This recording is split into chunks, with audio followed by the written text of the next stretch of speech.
पहले आतंकी हमला, फिर सीजफायर तोड़ा और अब अपनी सेना और एयरफोर्स को तैयार रहने को कहा है। यह पाकिस्तानी प्रधानमंत्री और पाक आर्मी चीफ की जंग की रणनीति तो नहीं। क्या पाकिस्तान भारत के खिलाफ जंग की तैयारी कर रहा है? क्या यह सिर्फ सामरिक और कूटनीतिक दबाव की रणनीति है या भारत के सख्त रुख को देखते हुए पाकिस्तान जंग के लिए खुद को तैयार कर रहा है?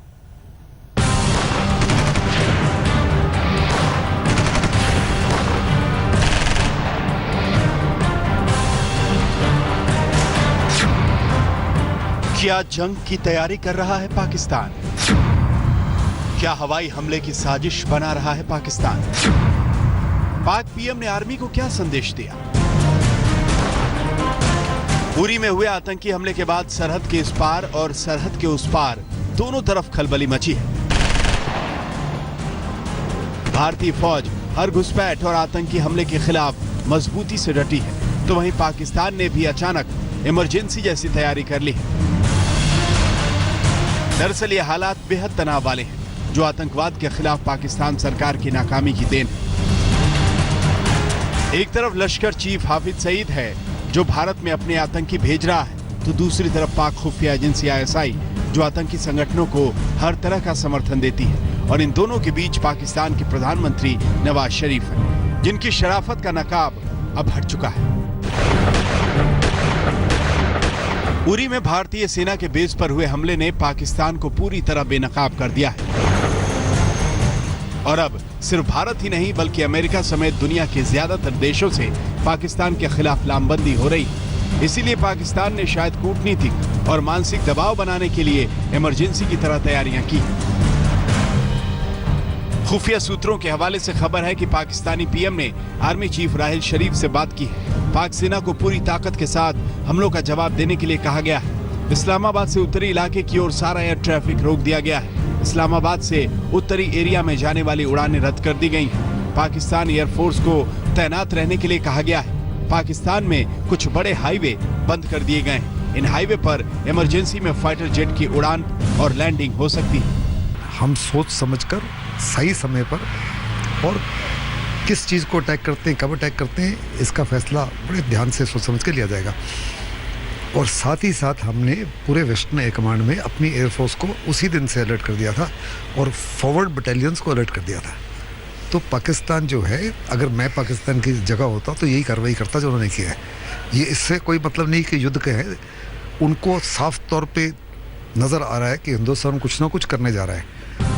पाकिस्तान की तैयारी को लेकर जो खबरें मिल रही हैं, वो भले ही कूटनीतिक और सामरिक दबाव की रणनीति है, लेकिन नवाज शरीफ को यह नहीं भूलना चाहिए कि सिर्फ नक्शे में ही नहीं बल्कि हर मामले में हिंदुस्तान पाकिस्तान से बहुत बड़ा है और हर गलती की बहुत बड़ी सजा भुगतनी पड़ सकती है।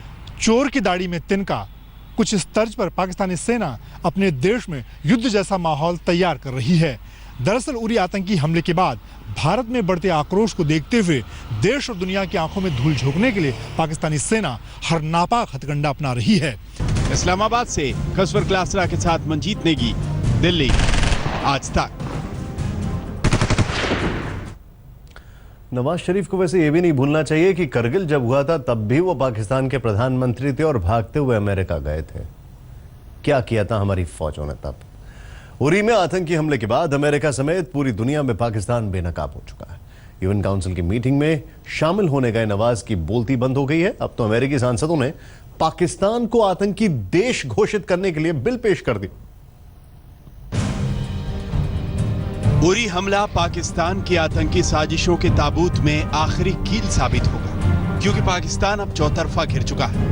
पाकिस्तानी पीएम उरी में हुए आतंकी हमले पर मुंह छिपाते फिर रहे हैं, क्योंकि वो अपनी करतूतों का सच जानते हैं। उरी हमले के बाद से नवाज शरीफ के खिलाफ पूरे विश्व में माहौल बन रहा है। प्रधानमंत्री नरेंद्र मोदी ने उरी हमले के मद्देनजर सुरक्षा बलों की केंद्रीय कैबिनेट की मीटिंग ली, तो वहीं वॉशिंगटन में 2 अमेरिकी सांसदों ने पाकिस्तान को आतंकी देश घोषित करने के लिए बिल पेश कर दिया। इससे पहले कल न्यूयॉर्क में अमेरिकी राष्ट्रपति बराक ओबामा ने बिना नाम लिए पाकिस्तान को आतंकवाद का समर्थन करने के लिए लताड़ लगाई। और नवाज शरीफ भी न्यूयॉर्क के यूएन काउंसिल की सालाना बैठक में भारतीय मीडिया से बचते नजर आए। हमारे पास 4 ऑप्शन है। पहला ऑप्शन है डिप्लोमेटिक ऑप्शन, दूसरा है पॉलिटिकल ऑप्शन, तीसरा है मिलिट्री ऑप्शन, चौथा है कोवर्ट और ओवर्ट ऑप्शन।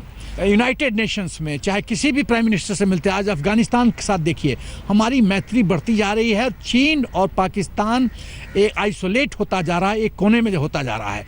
यही कारण है उसके बौखलाहट का। भारत में पाकिस्तान के खिलाफ खासा गुस्सा है। सरकार से लेकर आम जनता तक उरी हमले के बाद सख्त जवाब देने के लिए तैयार नजर आ रही है और इसी बीच अमेरिकी सांसदों ने पाकिस्तान को आतंकी देश घोषित करने की मांग कर दी है। पाकिस्तान को आतंकी देश घोषित करने के लिए 2 अमेरिकी सांसदों ने संसद में प्रस्ताव पेश किया है। सांसद टेड पो और डाना रोहरे-बेचर ने यह प्रस्ताव दिया। सांसद टेड पो का कहना है कि आतंकवाद पर पाकिस्तान ने धोखा दिया है। टेड पो आतंक पर संसदीय उप समिति के चेयरमैन हैं। साथ ही उन्होंने ये भी कहा कि पाकिस्तान आतंकवाद का समर्थन करने वाला देश है। अमेरिकी सांसदों ने यह भी कहा कि पाकिस्तान की धोखेबाजी की वजह से ही उसको दी जाने वाली आर्थिक मदद बंद है। कई साल से पाकिस्तान ने आतंकवाद पर धोखा दिया है। अमेरिकी संसद में पाक के खिलाफ आतंकवाद समर्थक एक्ट HR 6069 पेश कर दिया गया है और कहा गया है कि लादेन से हक्कानी नेटवर्क तक पाकिस्तान के खिलाफ कई सबूत हैं। इस प्रस्ताव पर 90 दिनों के अंदर अमेरिकी राष्ट्रपति बराक ओबामा अपनी रिपोर्ट देंगे।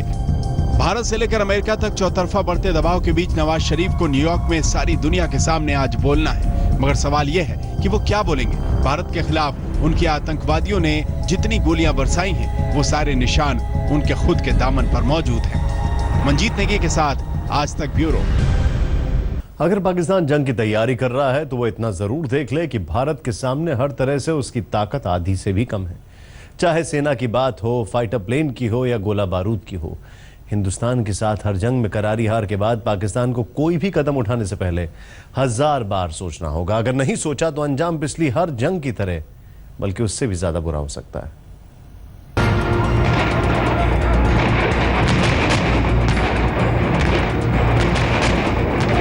हर बार हर मोर्चे पर जंग में पाकिस्तान ने गोली भी खाई है और करारी हार भी मिली है। 1965 से लेकर 1999 तक हर जंग में पाकिस्तान शर्मसार हुआ है। 1965 की जंग में पाकिस्तान की करारी हार हुई थी।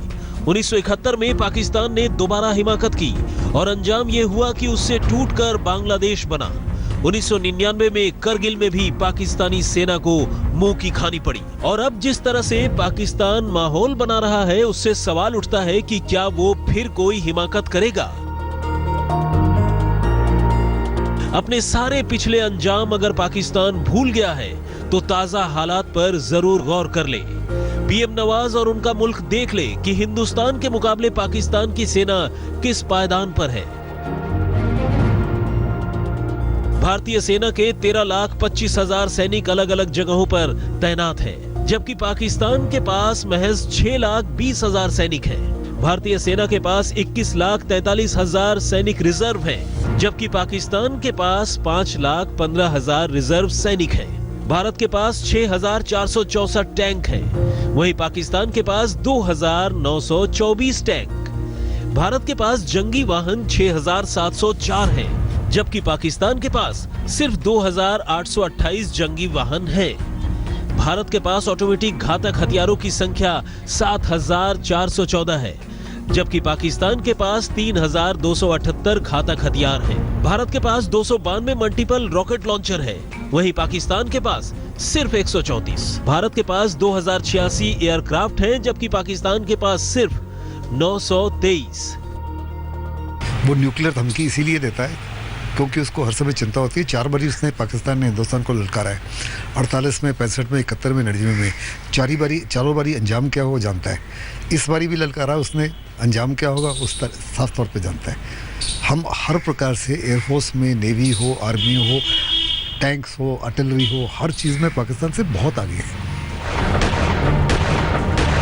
आंकड़े साफ बता रहे हैं कि अगर पाकिस्तान ने कोई गलती की तो भारत को अपनी आधी ताकत ही लगानी पड़ेगी और पाकिस्तान त्राहिमाम कर उठेगा। दिल्ली से मंजीत सिंह नेगी के साथ आज तक ब्यूरो।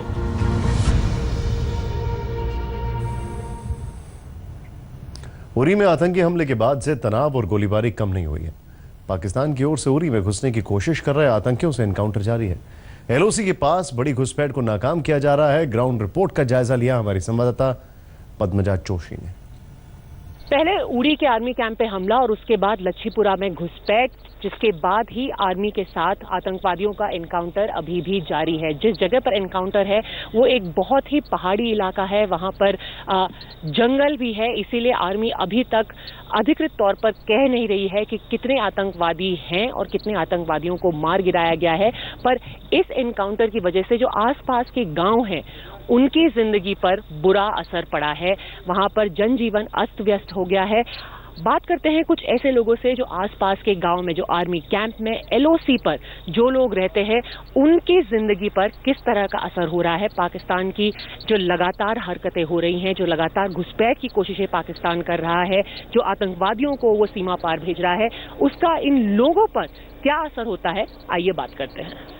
आतंकी हमले जारी हैं, पर जो आसपास के, जो सीमा पर जो आसपास के गांव हैं, उनकी जिंदगी पर क्या असर पड़ता है, आप बताइए। आप यहाँ पर एलओसी के काफी करीब रहते हैं। हाँ सर। आपकी जिंदगी पर क्या असर पड़ता है जब ऐसा कुछ हादसा होता है? जब ऐसा होता है हमें अब यहाँ परेशानी होती है, यहाँ गोला बारूद होता है, उस वक्त हमें नुकसान भी होता है, माल मवेशी मरते हैं, मतलब गोला बारूद से जनाब हम परेशान होते हैं, यहाँ भागना पड़ता है। सब लोग डर ही जाते हैं ना, सब डरते हैं, रात को निकल जाते हैं इधर बाहर, कभी ये बोलते हैं उग्रवादी आते हैं, कभी कुछ बोलते हैं, मगर जो श्रीनगर में मर रहे हैं उनको पूछताछ नहीं है, जो इनके मरते हैं इनको पूछताछ कर रहे हैं इधर। उम्मीद यही है कि अभी अमन की वापसी हो जाए यहाँ पर अभी भी जो इलाका है, जैसे कि ये बता रहे थे, पहाड़ी इलाका है, घना जंगल है, तो अभी भी सारे जो टेररिस्ट हैं उनको मारा जा चुका है। इसकी अधिकृत तौर पर पुष्टि आर्मी ने नहीं की है, पर जो लोग यहाँ पर रहते हैं उनकी बस एक ही उम्मीद है कि अमन की वापसी जल्द ही हो जाएगी, पहले जैसे हालात